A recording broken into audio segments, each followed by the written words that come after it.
नमस्कार, मैं सुनीता राजेश्वर, अध्यक्ष परिणी। दोस्तों, पुरुष प्रधान समाज में अगर किसी बेटी के नाम पर किसी पिता को जाना जाए तो अच्छी स्थिति है या बुरी स्थिति है? महिला दिवस आने वाला है,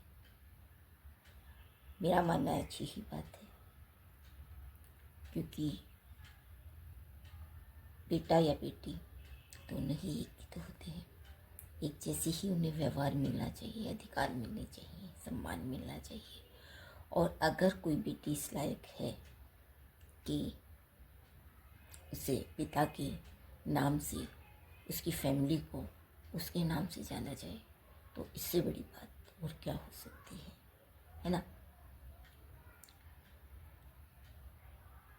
ये तो है ही, इसके साथ ही हमारे दलित समाज में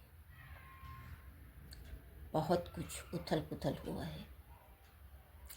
कहीं पर मटकी छूने पर किसी बच्चे को पीट पीट कर मार दिया गया, कहीं पर घर के सामने अगर चप्पल पहनकर कोई महिला नहीं चली, दलित महिला, तब हंगामा हो गया।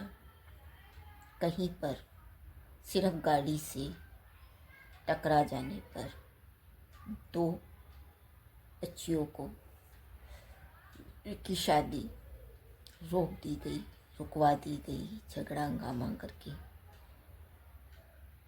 क्योंकि वो दलित थी और उनकी शादी टूट गई।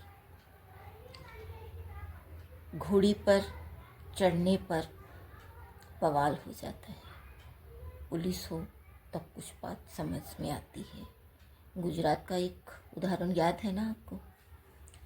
इतना हंगामा हुआ था, पुलिस में बात चली गई थी, पुलिस बीच में थी, फिर भी कि कुछ वहाँ से घोड़ी ना गुजर पाए दलित दूल्हे की।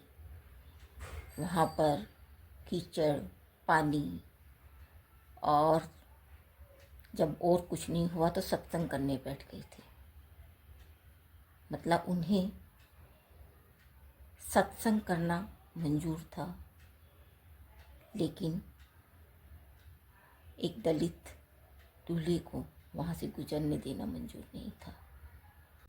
इन सब के बीच अच्छी बात है कि दलित समाज जागृत हो रहा है, दलित स्वाभिमान के साथ जी रहे हैं, और ये बाबा साहब की वजह से है,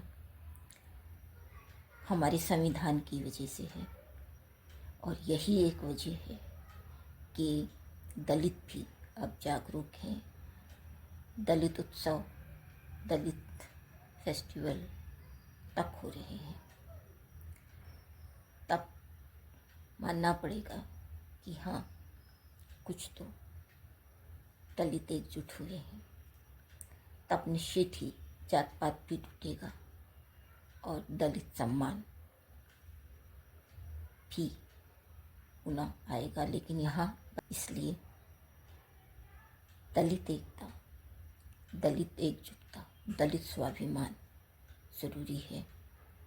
और उसके लिए जब हम सभी से इसी चीज़ के लिए तो लड़ रहे हैं, तो इसीलिए ज़रूरी है से अलग दलित समाज एकजुट हो।